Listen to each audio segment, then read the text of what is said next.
everyone, this is ShadowMario41, and welcome back to Let's Play Fire Emblem. In the last video, if you remember, Eliwood and his friends were caught a little bit off guard by a surprise attack from Bern's Wyvern Rider forces, specifically led by Lord Vaida, the evil Lord Vaida, who gave into the dark side of the Force. Although, all joking and references aside, that is in fact what happened. She gave into Nurgle's dark magic, her Uber Sphere was enhanced by his dark powers, and Eliwood was still able to emerge victorious. Granted, all she did was sit on top of the mountains and do nothing. No wonder why I am proclaimed as this expert tactician in all the land, because the enemy tactician just has their most powerful units sit on the mountains the whole time and do nothing.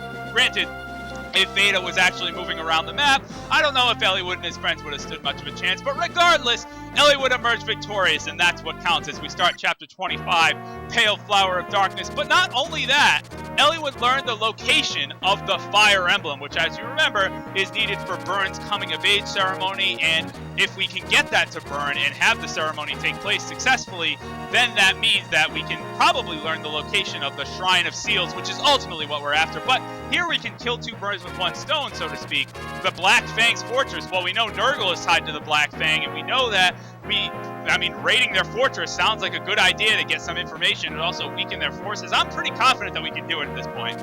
My units are pretty awesome. So, just to put this into perspective, though, about Lord Vaida, probably the worst villain ever, because not only did she fail to capture Nils or Ninian, which are apparently still significant to the overall scheme here for Nurgle and the Black Fang, not only did she fail to kill Eliwood and his friends, but she led them directly to the Black Fang's fortress, which is where the Fire Emblem is. It's the Fire Emblem right now is the one item in all the world that if the heroes manage to get it, it has a chance of foiling the Black Fang's plot. The one item in all the world in this one spot, and she led them right to it. Like, how can you screw up more than that? Vaida, you are literally the worst villain in all the land. Although, it is pretty funny to think about how Eliwood and his friends learned that the Fire Emblem was in the Black Fang's fortress in the first place. They snuck into Bern's castle. What if they were discovered? That would have changed the story completely. If they were discovered sneaking into the castle, that could have started a war between Lycia and Bern. People need to think these things through, especially with Hector trying to sneak around. I can just picture him being like, okay guys, we need to move quietly through the castle. And he's got his big heavy armor on. He's like, okay, ka-chink, ka-chink, ka-chink, ka-chink, and it's like, shh, stop making all that noise. But anyway, somehow that crazy plan worked. I don't know how, but right now, Vaida, we're trying to, ignore the fact that Vaida is getting spanked so much by her superiors. She is getting just totally beat down, disrespected. She's begging for another chance. You're quite skilled at begging, at least. But no, you have fallen from our graces. There are no second chances in the Black Fang. If you fail, then you're out, pretty much. And I have to say, I like that attitude from a villain standpoint. I find that too often in in movies and other genres, where the villain is like, you clearly have this henchman that is just inept and just there for comic relief, and yet the villain just decides to keep them around. I don't know why. It doesn't make sense. Vaida is a failure. Like I said, she not only failed to do her job, she actually led the enemy right to our doorstep. So, like, what the heck? You can't fail more than that. You pretty much cannot fail. That is an epic fail. You stink of failure, as she says. I couldn't have put it better myself. Absolutely abysmal. So Vaida and her Zuko-like scar are now gone from the picture. Ursula, are you there? Ursula, who we saw, if you remember, in the last chapter, she helped out Lowen, or whoever was going to visit the village, but it was in fact Lowen. She gave a hammer and staff to us. Like, that's a really helpful item. Isn't she supposed to be with the enemy? That's kind of weird. There are two types of people in this world, Ursula. There are 10 types of people in this world. Those who can count in binary and those who cannot. And anyone who counts in binary will be able to understand that joke. But in any case, if you couldn't figure out right now that these characters are evil with their golden eyes and long red nails and wavy black hair, scraggly and black dress, like, if you couldn't figure it out, this dialogue is like your final nail in the coffin. These characters are evil. You want to be like me, don't you, Ursula? You want to walk like me and talk like me too, don't you, Ursula? Then you must use this to your advantage. Treat them as equals and they will only drag you down. that woman Vaida is a perfect example. Now, Vaida turned into, after she got scolded, she turned into whiny Anakin. She progressed backwards. She went to the prequels of Star Wars. Treats the trash as though they were people. Yeah, see, evil monologue right here that dooms her to failure. She truly is a fool. And Ursula is like, okay, crazy lady.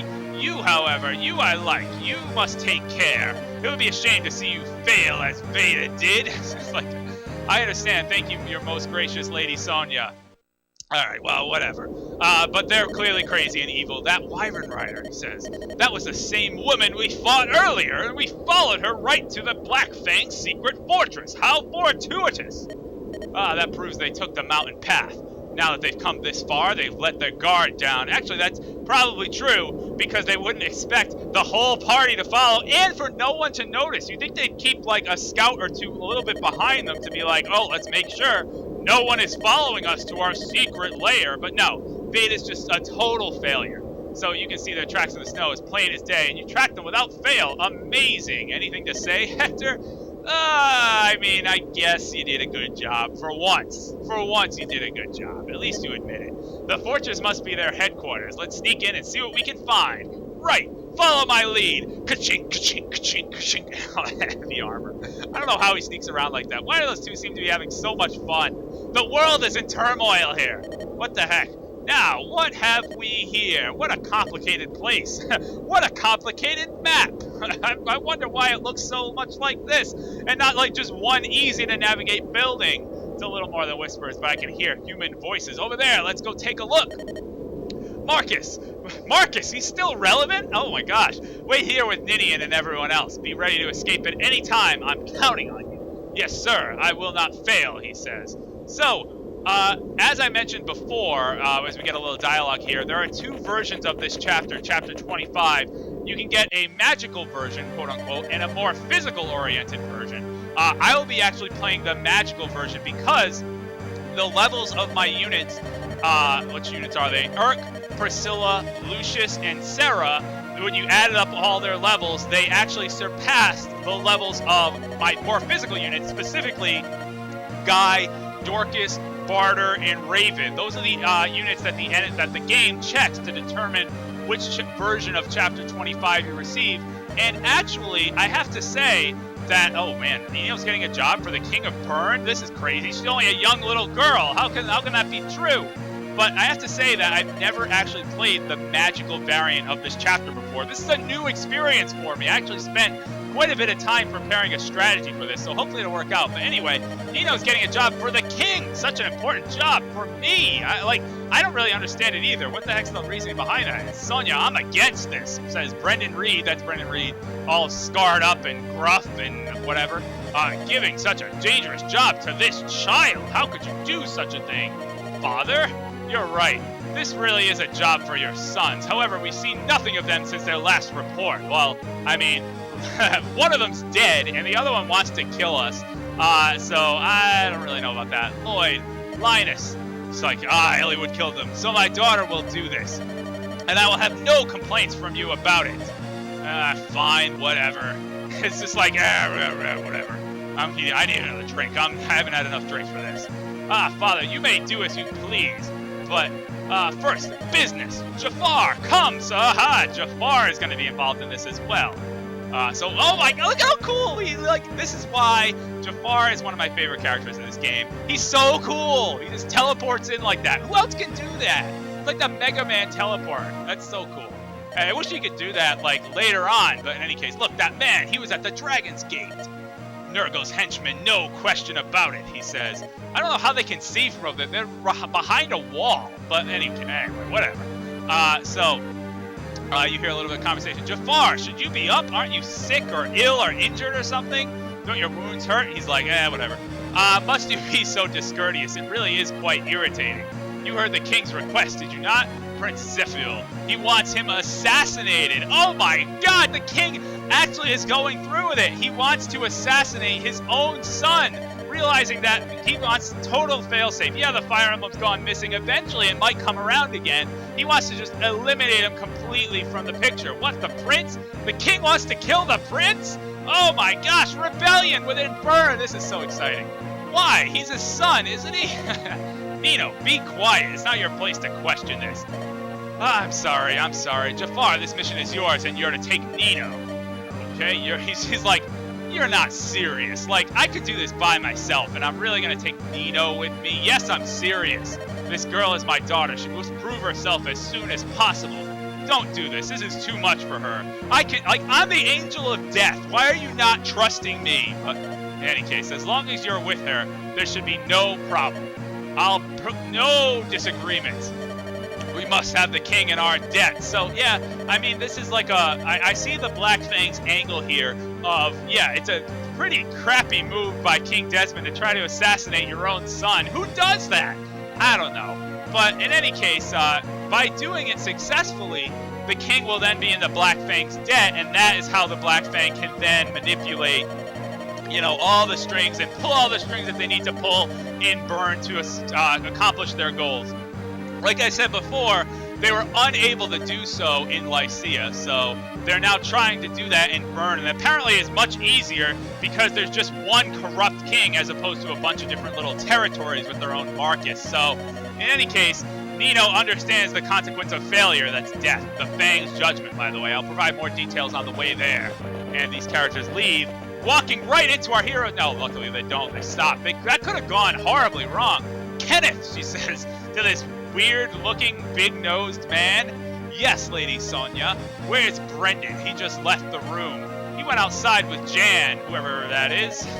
I wonder what he's about. I'll deal with it later. Listen, Kenneth, you're in charge of the guard while I'm gone. Luckily, this is a good timing. This is really good timing. We luckily don't have to fight the Angel of Death and Lady Sonia, who, by the way, as you can see from the map portrait, is a sage.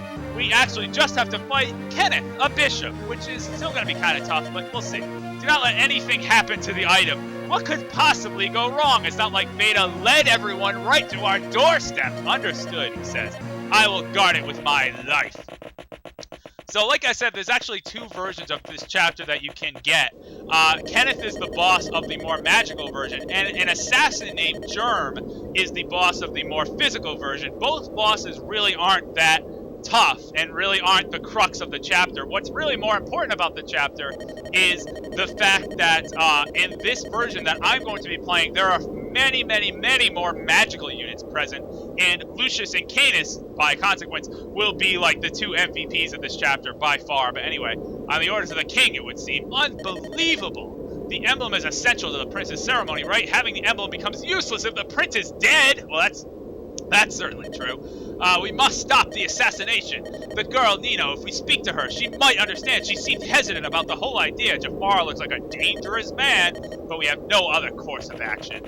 Although, we need to take care of what the heck's going on here right now first. And everyone's going to join up and be like, hey, we just spied on the enemy. It's like, oh no, hello trespassers, I bid you welcome. Imagine the stronghold of a guild of assassins infiltrated. Quite amusing, isn't it? I'm a sub-boss. I don't find your skills serious at all. I'm not going to take you seriously. I'm in fact not even going to respect you because I am the boss of this area. That's pretty much what he says. However, you shall not leave. Sonia has given me authority while she is away. You're a holy man. What are you doing in this place? Actually, true. Not often that you see an enemy bishop, except in Sacred Stones and Path of Radiance, and then Radiant Dawn. There's a whole council of them. But in any case, I do digress. Bishops are supposed to be associated with good, light magic, right? Are you referring to my relationship with the gods? Are you still held in thrall of such a concept? You've met Lord Nurgle, haven't you? Then there is something you must know. Gods are lies created by the weaknesses in all men. Jeez, this got real deep all of a sudden. If a god truly exists, then is my Lord Nurgle. Only him. So I guess, is that the game's justification for him being able to use light magic? I guess so. It's just that he's insane. Don't waste no time with that madman. I agree. Let's just kill him. Let's get out of here. Oh, no, we can't. Something's blocking our way. We can't. The plot is blocking our way. We can't leave. That man, the one in front of you, a surge of evil. Nothing is more beautiful than the suffering of men. While I'm watching, I'm afloat in an ocean of... This guy's crazy. What the heck, Kenneth? I've never even seen this dialogue before. I knew Germ, the assassin that you fight in the other version of this chapter, is also crazy, but this guy's like way off the deep end. I'll watch him for a long time. What the heck are you talking about? gone, he says. It's all right. He's still close. He's in the building somewhere. He may be sitting on the throne as a boss. We've got to defeat him and destroy this plot barrier. Otherwise, we'll never get out of here. Eric, hey, yeah, I'm relevant again. We have to find that man and escape this place. What are your orders? My orders are to win, of course. I believe that we will win. Anyway, I have to prepare for Chapter 25. Like I said, this is a chapter that I never actually did before. I planned a strategy for it. I'm pretty sure this strategy will work, but we're going to find out. I'll see you guys after I'm prepared. All right, we're just about ready to start Chapter 25, the magical variant of Chapter 25. This is really exciting for me because this is a new chapter. This is a chapter I've never even fully played before. I did a little bit of practice before this episode to work out a strategy, but I've never really played this chapter. I always get the physical variant of this chapter and never the magical variant because I always end up using Raven and usually Bartre as well, but in this playthrough they both stunk. And my magical units are what stood out. So we're going to be getting the magical variant. It's a new chapter. This is exciting. It's like a new part of your favorite game that you've never played before. It's like finding that old secret in a favorite game with a hidden level that you never knew existed. It's really exciting. So a few things though. In hard mode, you can only take 12 units into this chapter. So notice Heath unfortunately getting the cut here. Well, hopefully might see him again in the next chapter, but I don't know. This might be the end of the line for Heath. Underleveled and falling behind. And in the chapter dominated by magical units, this is definitely not the place where you want to bring in underleveled Heath. And notice, also no healer in this chapter. That's a pretty risky and somewhat aggressive strategy. Both Priscilla and Penn on the sidelines for this chapter. But I think we can do it. I'm actually pretty confident that I can work out a strategy such that I won't need a healer.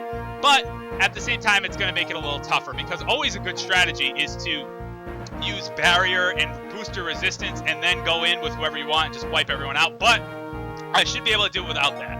In any case, notice a lot of the inventories here of my characters in the bottom left. You see a lot of promotional items there.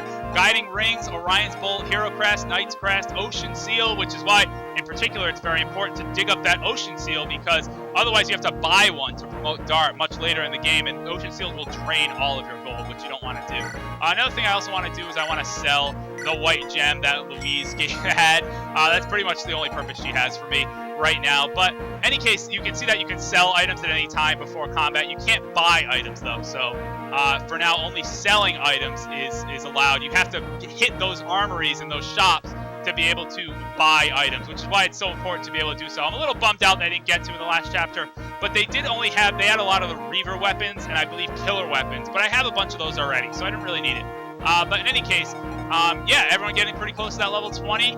It's really exciting. Another strategy that I do, that's what I wanted to talk about. I was like, I know I'm holding on this for a little bit for a reason, but notice I'm actually having a lot of the units I'm not using hold a bunch of older items that would otherwise just clog up inventory space because I'm a hoarder. Like, I'm a hoarder in this game. It's like, whenever you play a game like Skyrim, you just end up hoarding all these items. You're like, oh yeah, that sword that I got, I'll totally use that sometime. But in any case, you might as well not clog up inventory space. It's not infinite in this game. So let's get started with this chapter. So a lot of things, what I usually do is I usually have characters hold a bunch of the items that I know I'm probably not going to use until end game, which is all the stat promotion items, so it doesn't clog up space in my inventory. But in any case, let's get started here. This is chapter 25, the magical variant. If we look over here, we have the boss Kenneth sitting on his throne over here. Not a bad bishop, level 13, that's pretty respectable stats. He has an aura tome, which is the A-level light magic, which I really want to get, and Purge, which is a long-range light tome. I'm going to be talking a lot about Purge in this chapter, not even from Kenneth, but from someone else in this chapter. But in any case, he drops the item that's not equipped in his inventory. I actually want him to equip Purge so that he drops aura, and I'll get into that more when we actually go to face Kenneth. That won't be for a little bit. But notice around this map, a lot of magic units and a few promoted units as well. We have this druid up here chilling with Nosferatu and Eclipse. That's a promoted version of a shaman. We have this sage with an Elfire. He drops a speed wing though, which is super helpful. And we have this bishop. The entire chapter of this entire chapter, chapter 25, comes down to this very bishop who will move around and will not hesitate to attack me with Purge whenever he sees fit until it's gone. So the goal of this chapter is going to be to drain that bishop of Purge. His stats aren't really that impressive, but it's just that Purge tome from such long range, and it is scarily accurate as well. So we have to watch out for that and drain that. Once that Purge tome is drained, we're pretty much in the clear. But until then, we have a lot of work cut out for us. We have to drain that Purge Stone, which is not easy.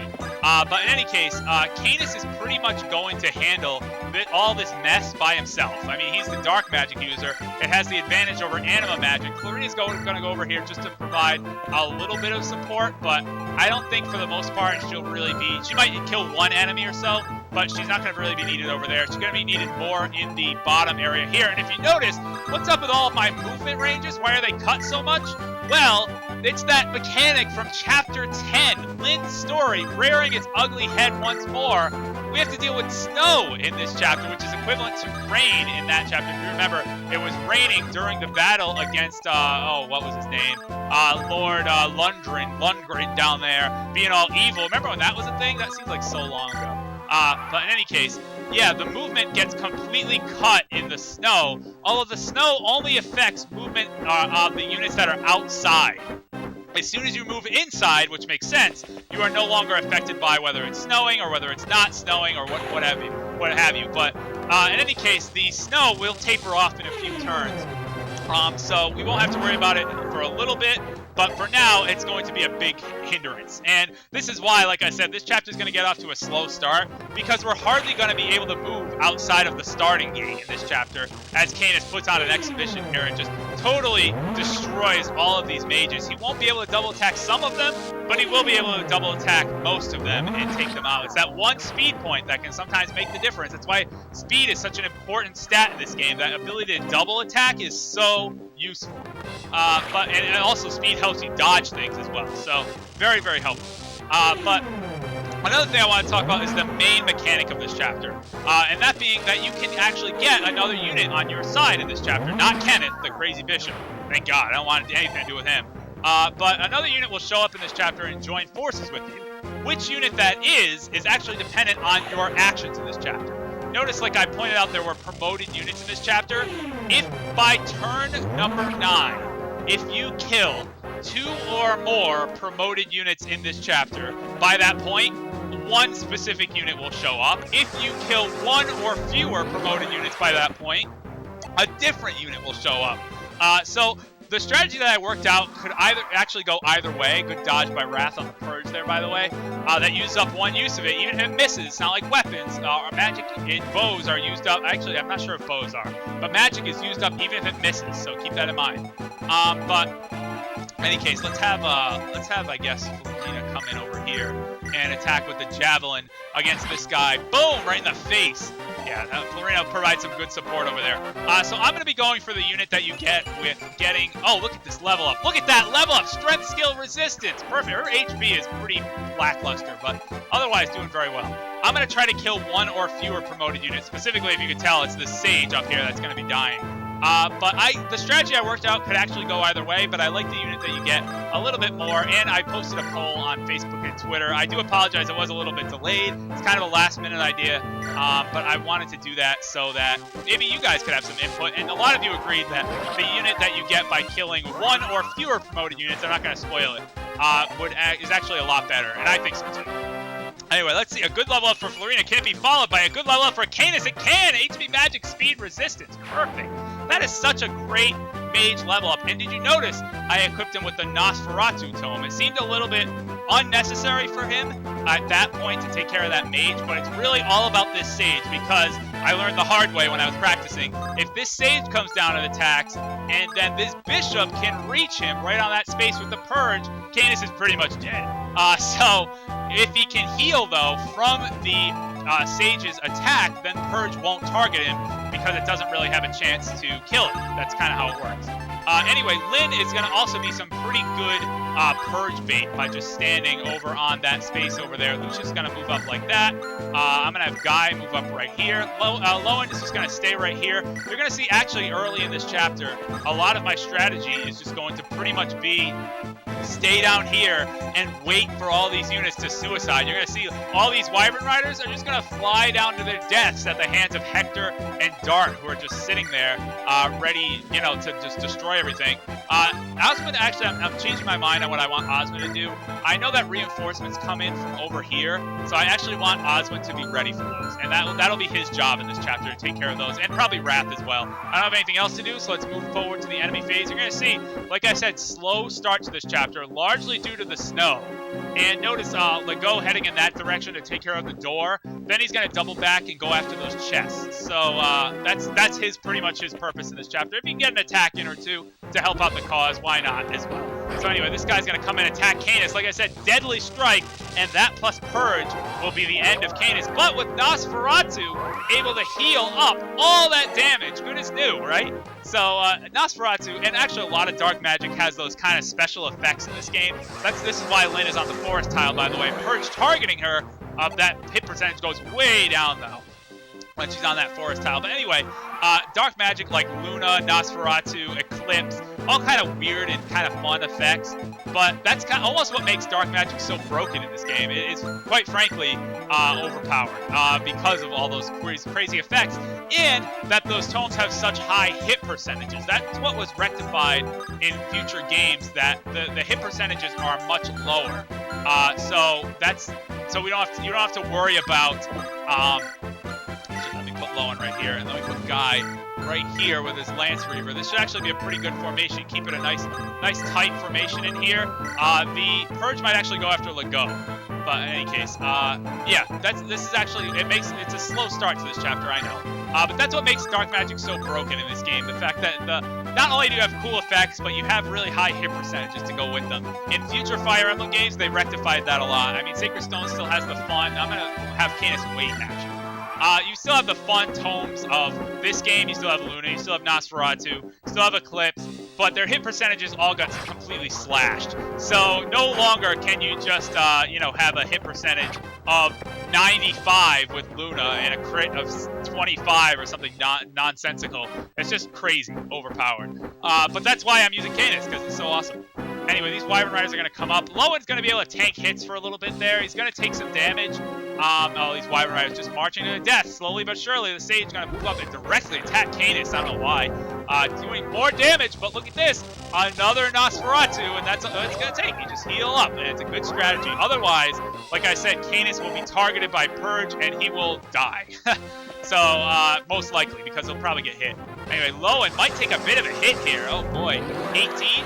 Oh, missed. Good. That was a good miss. That was a good dodge by Lowen. I need to make sure to heal him next turn and not just have him attack. Actually, I do want him to heal up a little bit next turn. And in the meantime, we might as well have Guy move up a little bit, because Guy, I don't think anything's probably going to hit. I mean, I hope nothing hits Guy here. He's going to stand right here and just go to town with the Lance Reaver. A 14 hit percentage. These should all probably miss. Even the Purge coming in is going to, because Guy, is like max skill, max speed. So his avoid is incredibly high. So I don't think we'll have to worry about anything like that coming in and hitting him. In fact, I'm going to come in with Lucius here and just finish this guy off with a little bit of lightning. Like I said, you might have noticed on the inventory screen, Lucius only has lightning equipped. That's all she has equipped. He has equipped. I keep saying she, because Japan is weird. He only has lightning equipped. But that actually won't be a problem at all, because I'm just going to use a vulnerary right on that space to heal up rather than attack. Let's play it a little safe here and just wait there. I don't think anyone can reach Lucius, because Lucius is standing right there, so that's great. We can move, I believe we can move Lego up a little bit, because he can get to this area without being targeted, correct? Yes, he can. So we're going to do that, and then hopefully we can get Lynn to be the Purge bait again. Let's find out if that can happen. We'll see. Oswin is just going to chill back here, waiting for reinforcements to arrive. It's a little bit of meta strategy, I know, but hey, that's sometimes what you have to do in Fire Emblem. And Canas, just with the Flux Tome, is going to put this guy away. No reason to use Nosferatu anymore or wait it out, because his health is so low. Canas able to kill him. And notice, do you see that little animation there of the screen, of the battle information kind of going away, like it does with a boss battle? That's a little indicator that there is a trigger associated with those promoted units in this chapter. So that'll be the only promoted unit we kill until my special new friend, my new recruit, shows up in this chapter. So keep that in mind. Actually, we'll have to, if that's the case, I actually get to this, the way I kind of planned it out, I hope, is that I will get to this bishop before turn 9, so I actually kind of have to wait it out a little bit, but that'll be alright. It'll be worth it in the end when we get a better unit. So, anyway, no, those guys, again, just gonna wait there. There's no reason to be hasty or rush that at all. Just have them, you know, suicide into Guy. Gonna take care of business right here. They may all target Guy, because the AI might figure, well, if we can all hit them, then we'll kill them, but no one's going to be able to hit them.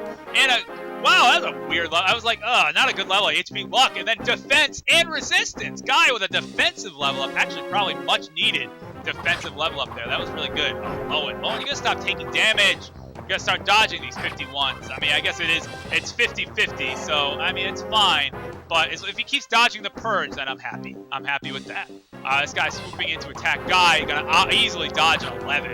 And Guy gonna be able to do more damage with the Lance Reaver. The Lance Reaver has to be the best of the Reaver weapons, because, especially with sword users whose defense is so low, normally units like Guy and Lyn would be completely helpless against Wyvern Riders because they have such high defense and movement and all that type of stuff. But no, with a Lance Reaver, they don't even stand a chance now. This guy gonna come in and attack Lowen. Another good dodge by Lowen. Good, good, good. Notice I have Lowen with an elixir, just in case both of those things hit at once. But luckily they did not in this case. So, the snow is now gone, which means units' movement will be back to normal for now, which is good. You can see that I can move much more quickly around the map now, which is great. Canas is probably, actually for now, Canas might just stay like around here, so that if needed, he can help out Oswin with the reinforcements over here. I don't know if it will be needed, but we'll see. Just better to be safe, I suppose. Same with Wrath. I kind of want to put him like in the middle here, so if he needs to go help with reinforcements, he can. If he needs to double back, he can. Whatever he needs to do. Florina's going to come way over here and join in the party on this side. Florina's high resistance makes her a great candidate for this part of the map, because she can pretty much just tank everything. And now no more Wyvern Riders over here, so Lowen, actually Lowen could get the kill on this thing. I might give it to Lyn though. I don't know. Hold on. I have to decide for a minute. Legault is actually not going to unlock the door on this turn. In fact, I'm going to put Lucius right here, and all these mages are just going to come down and try to attack Lucius, and they're all going to die. It's going to be glorious. But anyway, yeah, let's, I guess we can give it to Lowen. Why not? Let's give it to Lowen. There we go. Good stab with the Iron Lance there. Lowen pretty close to level 20, only 24 experience points shy of that level 20 mark. So that's actually really exciting. I don't want to move anyone there because that's her space. That's Lyn's space. What level is Lyn right now? We'll probably get a level up from killing this thing. So we might as well show off this because I don't really know when else I would. The Wind Sword, in fact, counts as anima magic. And it is super effective for whatever reason against Wyvern Riders. I mean, I'm not going to complain. It's super effective against any dragon unit. So, how about that? Apparently, also, Nurgle trying to bring back dragons. What about all the units that are riding dragons right now? Skill and speed, a very, very typical level up for Lyn. She really, really, really needs to get some strength because she is unable to damage pretty much anything. But hey, that's what you get when you sign up for Lyn. You get a lot of skill, a lot of speed, not a lot of damage.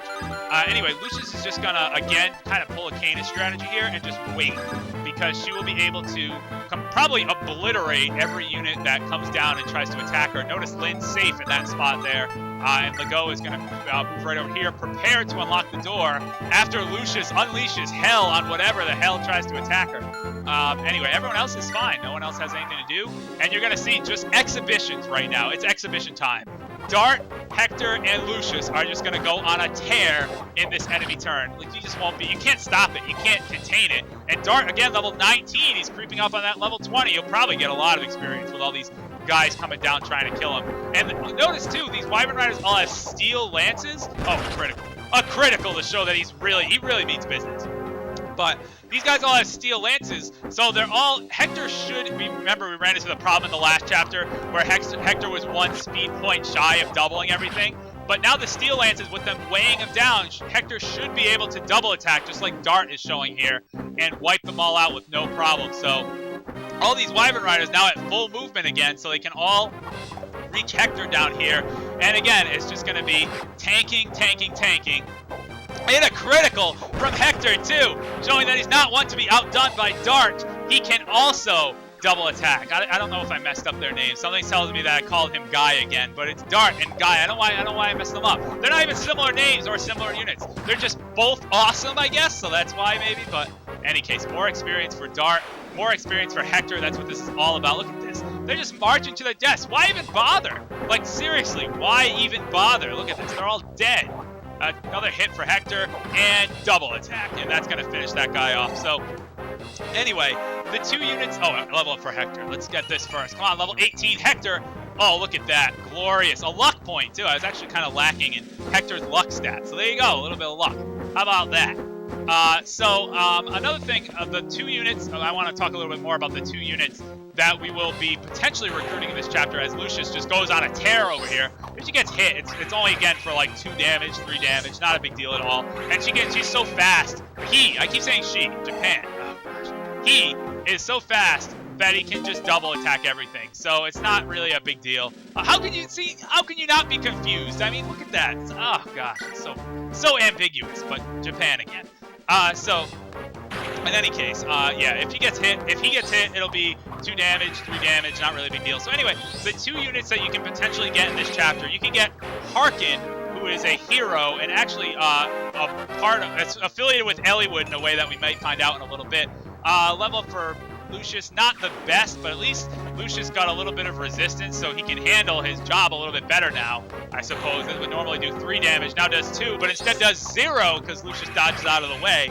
But in any case, yeah, so Harkin is one of the units we can get. Harkin has a tie with Eliwood. He's a hero, and he comes equipped with the Brave Sword, which is a sword that allows you to attack twice the normal amount of times that you would be able to attack. So if you can only attack once, the Brave Sword will allow you to attack twice. If you can attack twice, the Brave Sword allows you to attack 4 times, which is awesome.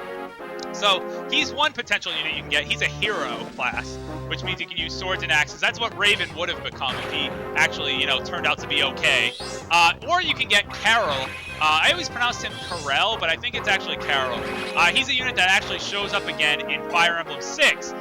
He is a sword master. He's what Guy will become. And he comes with the sword, the Wo Dao, which is essentially an improved killing edge. It's like a super killing edge. Has an extremely high crit rate and is absolutely deadly in the hands of a sword master. But if for nothing else, like I don't plan on using either Harkin or Carol, but you can sometimes, when it comes down to recruiting certain units, good dodge by Lowen. I don't have to use my elixirs. When it comes down to recruiting certain units, I might not even, sometimes you're not going to use either Carol or Harkin. I'm not going to use either of them. But, so it kind of comes down to just the weapons that they have, and I think getting a Brave Sword from Harkin is much, much better than getting the Wo Dao from Carol. I mean, they're both really good, don't get me wrong, but the Brave Sword is just so clutch. Being able to attack 4 times, and so useful. I think Guy as a Sword Master will have enough crit anyway to be able to handle it, so I'm not too concerned about that. I'm a little bummed out, though, that Oswin cannot kill this Wyvern Rider here. But you know what? That's probably fine because what is he going to do? He's going to attack maybe Merlinus' 10, who's probably going to dodge out of the way anyway. The most evasive merchant I've ever seen. Well, actually, let's look at his stats. I mean, with stats like that, how could you not move out of the way? 26 luck. Oh, my gosh. And Wrath is just going to make, mincemeat of all of these guys. I finally took my own advice. I got rid of that emblem bow, which is useful, but it doesn't get the super effective against wyverns, and I finally gave him a normal iron bow, which I've been meaning to do for the longest time. So anyway, what's this wyvern going to do? He can attack Canas. Actually, let's set up for that. That would be pretty nice, actually. If he attacks Canas, which he probably will over attacking the stationary tent, maybe we can get some experience for Canas. And he's on a forest tile, so we'll probably dodge out of the way anyway. These guys, like I said, not going to be aggressive. They're just going to sit on those forests and just tank the whole time. How many purge uses do we have left? None! 0! We've worn out the purge tome, and once we do that, it is now a mad dash to get inside and do what we can. So we're going to open the door with Legault, and we're going to go in with charge in with everyone else. So we don't have to worry about that anymore, thank God. We only have to worry about that minimal range. The purge didn't really affect me all that much, I have to say. So that ended up not really being that big of a deal, which is good. So we're going to move Lucius right here. Lucius, again, with so much health. Actually, I shouldn't say that. With not a lot of health, so much resistance. And each of these attacks is doing like 3 damage, 2 damage, 0 damage. So Lucius, I have no trouble just putting Lucius here against all these magic units. It's no problem at all. Even though she has the Trinity of Magic disadvantage, that still doesn't matter. Lucius is still going to town against all of these things. So it really doesn't even matter. Another thing I want to do, though, is I want to give Lynn a little bit more experience, and I would be able to do that by moving Lynn. I believe Lynn could probably move right to this space. Hold on, let's see for a minute. Lynn has, what, 4 whole resistance. This guy can do 15 damage, so she'll take 11 from him, and she'll take 12 from him, and Lynn would still be able to survive. So you know what, I'm going to do that, because I think on that space, specifically, Lynn can only be targeted by 2 units. So if I take her there, she'll gain a little bit more experience, which will be nice. Let's see, I want to make sure everyone else is kind of out of the way, though. I don't want anyone else to be involved here. Lowen is actually should be just fine. In fact, you know what I'm going to do? I think I'm going to send Lowen up this way with everyone else. I don't think Lowen really has any more purpose coming in this side anymore, because all this side is magic units, and, you know, these guys, pretty much Lucius will be able to take it by himself. So I'm just going to move Lowen up in this direction, give him the Iron Lance, and have him sit over here now and work his way up that way. Florina, on the other hand, though, is going to come in here because Florina has very, very high resistance. That's a good thing for about Pegasus Knights. 11 resistance. So she's going to come in right over here, equipping the Javelin. Again, I just want to make sure. I just want to double check. Actually, maybe not right there. Maybe, in fact, actually, yeah, let's put her right there. There's no harm in that. We're going to put her right here. The enemies will probably target Lynn. But in any case, she's right there to help out. Guy is just going to move up just 1 space, so he's still out of the range of everything, but he's still here to help out if necessary. He can equip his Killing Edge. Why not? Give him the most amount of avoid possible. Again, these units just going to sit tight as all these Wyvern Riders this turn are just going to suicide into them, and I believe that's all I have to do. Yes, it is. So let's move on to the next turn. All right, here this guy coming up for Canas. I anticipated that. Oh, it takes a bit of damage there. You actually did not anticipate it getting hit on a 30. But that's okay. We can heal it up. Though I don't have a healer, that makes unforeseen things like that a little more tricky to deal with. But that's all right. That's all right. We can heal it up. I have vulneraries and all that type of stuff. So not really a problem. Hector with the Emblem Axe is just going to go to town. That might actually be it for the Emblem Axe. It is. So Emblem Axe, sadly out of uses, but that's all right because someone will be able to come in with range and finish it off. Maybe Lowen. The thing is, I know Lowen and Dart are higher leveled, and you might be like, well, shouldn't you use your lower leveled units a little bit more to catch them up to the higher leveled units? And yes, I should. But what I kind of want to do is I kind of want to get Lowen and Dart to level 20 and then promote them and then like kind of just not use them. You know what I mean? Like at that point, then I'll start worrying about all my other units. But I want to promote them to the next class so they can get, you know, better stats and more movement and things like that, more weapons that they can use in the case of Lowen. So that's the idea here. Yes, I know they are my higher level units, and maybe I should be feeding more experience to the lower level units, but I want to just kind of get them promoted and get them out of the way. That's the motivation behind that. They're not even going to be a hit, Lynn. I was worried about all this stuff. Their hit percentage is still below 50, so it's not very likely. And Lynn, double attacking with the Wind Sword is so good. Like, as far as all the items that you get in the Mario Kart Double Dash promotional disc from Fire Emblem, the Wind Sword has to be the most useful because it's a ranged sword, and there are so few ranged swords in the game. And it's an anima sword. It's not a light sword like the light brand, which of course is at a disadvantage against all these magic units. It's an anima sword and super effective against wyverns. Like, how can you go wrong? That's wonderful. And it's only available in the promotional disc. Lucius, boom, a critical. Oh, this is great. This is great. Now, see, I told you, slow start at first is now going to turn into like a massacre over time. It's going to be great. It's going to be great. Lucius again with another dodge out of the way. I am a little concerned though. Another crit. A little concerned about Oswin. My unit, Oswin, is a little, I think he's level 17, but the problem with Oswin is that a lot of the chapters coming up, involve a lot of, what do I want to say? They involve being, like, units that are most effective in the chapters coming up are units that can move pretty far. And Oswin, only 4 movement, is going to have trouble getting to where it needs to be able to rack up that experience. And the fact that he can't double attack as well is also kind of problematic. So that's a little bit of an issue. Oh god, Canas just wrecks that thing. But I think it should be okay. We're just gonna use, I guess, the, I don't know, it's really all the same here, because Oswin's con is so high, so he doesn't get weighed down by a Steel Lance at all. So we might as well just use the Steel Lance, deal some damage to that thing. It's gonna dodge out of the way of that anyway, so not a big deal. Oswin, yeah, see, it's just gonna be a slow climb for Oswin to get back up to that level of experience he needs to be. I'm gonna use a Vulnerary on Canas to heal him up a little bit right there.